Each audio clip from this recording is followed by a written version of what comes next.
Hello. Madam हम ओके ओके bank से call करा तानी। हाँ जी, बताइए का बात बा। मैडम अभी हम लोग आपन कस्टमर के पर्सनल लोन देता नहीं मैडम, आपके कुछ पर्सनल लोन चाहिए का? जी ना, अब हमके कोई लोन के जरूरत मैडम ना बा। ऊ ना मैडम, ई लोन खातिर आपके इंटरेस्ट देवे के जरूरत नहीं है मैडम, और एगो बात, फिक्स डेट पर भरे खातिर कोनो जोर जबरदस्ती नहीं है मैडम। ई सब यही खातिर करल जाता कि बैंक स्टार्ट कइला 5 साल हो गई, तो हमनी के बैंक के 5वां सालगिरह के लिए कुछ अच्छा कस्टमर के चुन के लोन देवे खातिर सोचा तानी मैडम। लोन खातिर तो आप सिलेक्ट है मैडम, वही से हम कॉल करनी है। अगर आपके मंजूर बा तो हमनी आके पैसा दे देब, तो ठीक बा ना मैडम? जी ना, हमके भी लोन के कोनो जरूरत नहीं है। ऐसा मत बोली मैडम, अगर आपके पास 2 लाख रुपया होगी तो कुछ न कुछ बिजनेस कर सकनी, न तो छोटा कार, न तो आप दूसर चीज में यूज कर सकतानी। इतना अच्छा ऑफर के मना मत करी मैडम। वैसे पैसा कितना देम आप? 2 लाख मिली मैडम, बेसिक से देखब तो 5 लाख से लेके 10 लाख तक मिली मैडम। बाकी आपके प्रोफाइल तो 2 लाख खातिर सेंसर भइल बा मैडम। ओके, ठीक बा। ई लोन खातिर का डॉक्यूमेंट्स देवे के पड़ी? का कोई प्रूफ चाहिए? वो सब कुछ ना चाहिए मैडम, अगर आपके एड्रेस दे देब तो बैंक के आदमी घर में जाके पैसा पहुंचा दी, ओकर बाद आप तनी तनी करके चुका देब मैडम, काहे कि एमे इंटरेस्ट भरे के जरूरत नहीं है मैडम। ऐसन बा का? मैडम आप का काम करनी मैडम? जी हम तो हाउस वाइफ बानी। ओके मैडम। मैडम ई लोन लेके आप कुछ बिजनेस स्टार्ट कर सकतानी मैडम, जैसे छोट मोट कोई किराना दुकान, बेकरी, फैंसी शॉप, ऐसा कोई बिजनेस कैला से आपके पैसा मिली ना। ताहर बात भी ठीके लागता हमके, लेकिन ई लोन के बारे में अगर हमार पति के पता चल गई तो हमके तो जान से ही मार दीहन।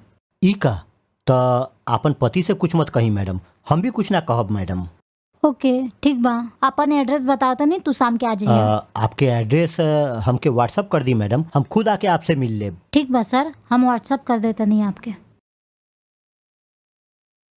एक तो लोन मिला था, ऊपर से इंटरेस्ट भी नहीं है, और पैसा भी जब होई तब वापस करम, यही बोलत रहल। ऑफर तो अच्छा बा, लेकिन अगर उनके पता चलल तो पता ना का होई। उनके बिना बोले करे के चाहिए हमके। ये पैसा से कोई बिजनेस स्टार्ट कर लेम, पहले पैसा तो मिले दा, बाद में देखम। हाँ जी के मैडम हम बैंक से आयल हई। हाँ। आपसे बात भइल रहे ना ओ लोन के अच्छा, बारे में। आप ही बानी का? हाँ ओकरे बारे में। आई ना, अंदर थैंक्स आई, मैडम। बैठी ना। हाँ मैडम आप भी बैठी। मैडम हमके आपके डिटेल चाहिए, ई फॉर्म में ओके। भरे के बा। हाँ ठीक बा।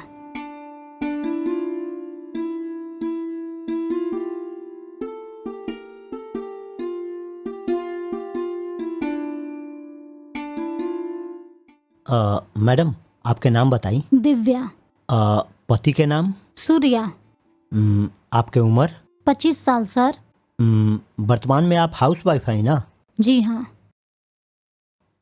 मैडम यहाँ नीचे आप साइन कर दी। ओके सर।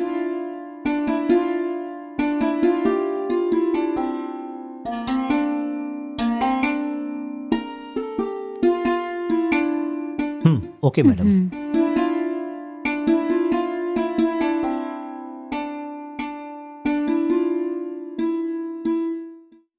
अरे हम तो पूछल भूल गई नहीं। हाँ, आप चाय लेम की कॉफी? आपके मर्जी, कुछ भी चली। ओके आप बैठी, हम जाके कॉफी बना के हाँ लेके ठीक आते बा हैं। मैडम।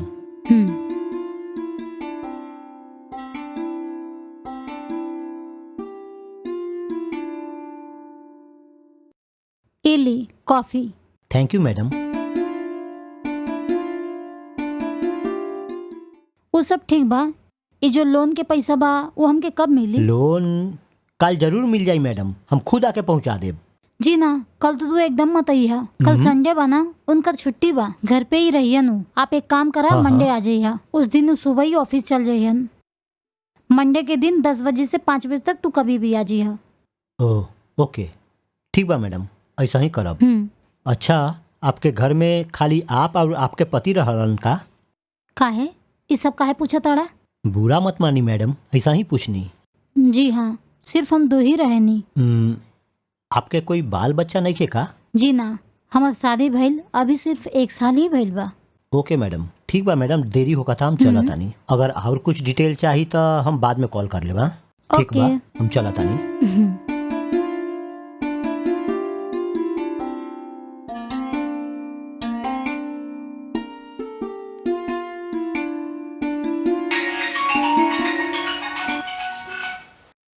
हेलो। मैडम हम बैंक से बोला तानी, आपके पैसा रेडी बा, काम लेके आई। आप कहब तो अभी हम लेके आ जाई। हाँ ठीक बा, आप अभी आ जाइए। वो ऑफिस खातिर निकल गए बड़न, आप आराम से आ जाइए। ओके मैडम। का भइल सर, आप पैसा लेके हाँ आयल हाँ बनी ना? लेके आयल है मैडम। हाय ली मैडम। हाँ, बहुत शुक्रिया आपके, आपके बहुत बहुत शुक्रिया कोई बात लाए ना खातिर। मैडम। बहुत दिन से अपन खुद के बिजनेस करे के हम बहुत सोचत रहनी, लेकिन हमार पति हमके पैसा बिल्कुल ना देत रहलन। आप हमके सही वक्त पे पैसा ला के देके हमार बहुत मदद कैला हा। ओके मैडम, कोई बात ना। हमनी बहुत जना के मदद कर ले हई, अभी आपके करो तानी। मैडम आप खातिर हम 2 ऑप्शन देतानी। ऑप्शन काहे खातिर? आपके पहला ऑप्शन ई बा कि आप जे लोन अमाउंट ले ले हई ई पूरा 2 लाख रुपया थोड़ा थोड़ा आप भर सकतानी। आपके दूसरा ऑप्शन, आपके ई पैसा वापस देवे की जरूरत नहीं खे। का कहला? ई लोन हमके वापस करे के कोनो जरूरत नहीं के का? का बोलत तनी आप? का बा कि आप ई पैसा के बदला में अगर आप दोसर कुछ दे देब तो ई 2 लाख रुपया वापस देवे की जरूरत नहीं खे। अच्छा, का देवे के पड़ी? का बा कि मैडम अगर आप हमार साथ तनी देर टाइम बिताइब तो। का कहला? इतना हिम्मत हो गइल ताहार? अब हम का ऐसा पूछ लेलिन कि आप इतना गुस्सा हो जाता नहीं।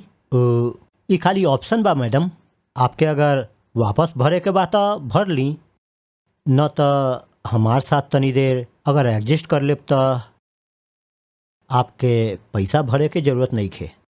एकर साथ कुछ वक्त ही तो बिताए के बा हमके। अगर ऐसा करम तो हमके पैसा वापस करे के कौनो जरूरत ना पड़ी ना। ये तो अच्छा ऑप्शन लागता, चला मान जाई। का मैडम आप का सोचा तानी? वो कुछ ना, आप अभी सब करके बाद में हमसे पैसा भी मंगवा तब। अरे मैडम ऐसा कुछ ना होगी मैडम, हम आपके एगो फॉर्म दे देब और उ फॉर्म में हम ऐसा लिख देब कि पूरा पैसा भरा गई और आप एगो साइन कर देब तो हो जाई।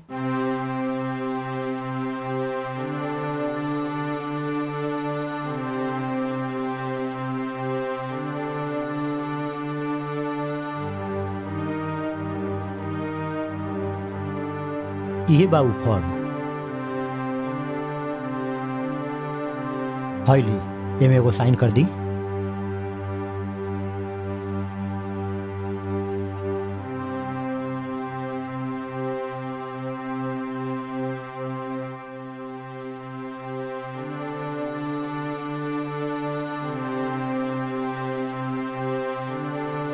बेडरूम में चली का मैडम?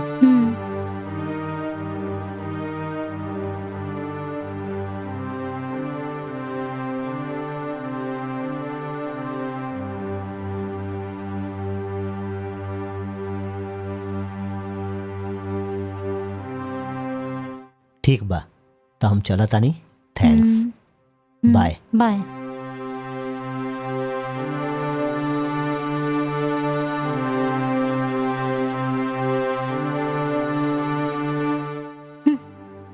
जब देखा फोन पे ही चिपकल रहेला, एक के बीवी की का जरूरत बा?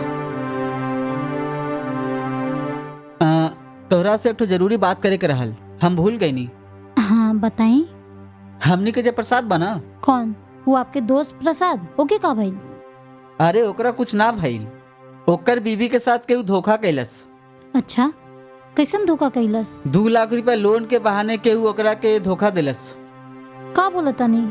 आपके बात कुछ ठीक से समझ नहीं क्या आवत हमके। अरे ना कुछ ना, जब ओकर बीवी घर में रहल कोई बैंक से फोन कर रहल बोल के 2 लाख रुपया दिले बनी और पैसा लटावे के जरूरत नहीं खे, थोड़ा टाइम हमरा साथ बितावे के पड़ी, वो इसने बोले रहल। और ओकर बाद वो औरत भी राजी हो गई और फिर ओकर साथ टाइम भी स्पेंड कर लेल। अच्छा, फिर ओकर बाद में का भइल? फिर का बाकी हुई, जब चिड़िया खेत चुप गई तो। लेकिन बाद में जब सब पैसा के चेक कैलस तो बाद में पता चलल कि सब फेक पैसा रहल। और फिर ओकर बाद ओकर औरत ई बात प्रसाद के ही बतेलस। फिर ओकर बाद उन नंबर पे कॉल करके देखलस तो ओकर देवल नंबर नॉट रीचेबल बोलत रहल। समझ में आइलू? बढ़िया बढ़िया लेकिन के उल्लू बनावतिया। अच्छा, ऐसे भी धोखा देवे लगा? बेशक, धोखा देवे खातिर नया नया रास्ता खोजाता सब लोग। तू भी सावधान रहिया। कोई लोन के बहाने अगर फोन करी तो सीधा मना कर दिया, बोल दिया हमरा लोन ना चाहिए, ठीक बा? मतलब का हमर साथ भी धोखा भइल बा? पैसा के लालच में हम तो लूट गई नहीं। कितना नीच काम कैले बानी हम, सब हमर किया करावल बा। ठीक बा, ई चैन तो हम मंगैले रही ना।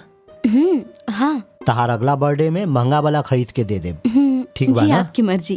वो सब ठीक बा। बतावा ना, इस साड़ी कैसन बा? तारा पहनला के बाद इस साड़ी में अलग ही चमक आ गई बा। सच में? अच्छा ठीक बा। तहार पति कब वापस आई? उनके ऑफिस से लौटते लौटते शाम हो जाई। Oh okay.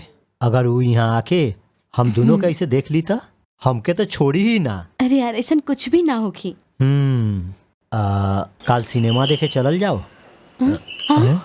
अरे रेखा, कोई दरवाजा खटखटावता। के आइल होखी? हमके कैसे पता होगी कि के बा? हम तो आप ही के साथ बैठल बानी ना। जोर जोर से खटखटावता। अगर वो तहार पति होखी तो? वो तो ऑफिस चल गए ना, इस समय पर तो आइलन ना कभी। और के आइल होखी? तो रुका, हम देख के आवता नहीं कि के बा। रुक जा, हमहू आवतानी।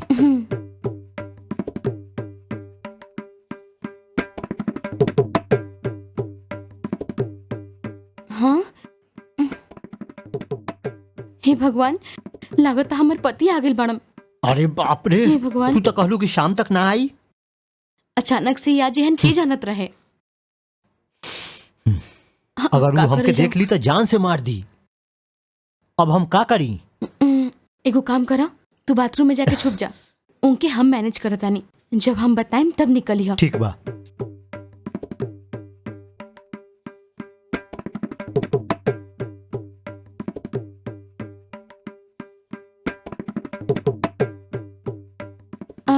का भैल जी, इतना जल्दी आ गई नहीं आज?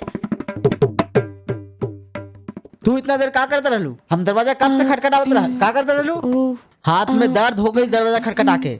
आवाज ना सुन ले का? ओ, ऐसा कोनो बात नहीं है जी, थोड़ा सर में दर्द होत रहे, ई खातिर रूम में सुतल रहनी। ओह, माथा दर्द करता? हाँ। ठीक बा, आजा।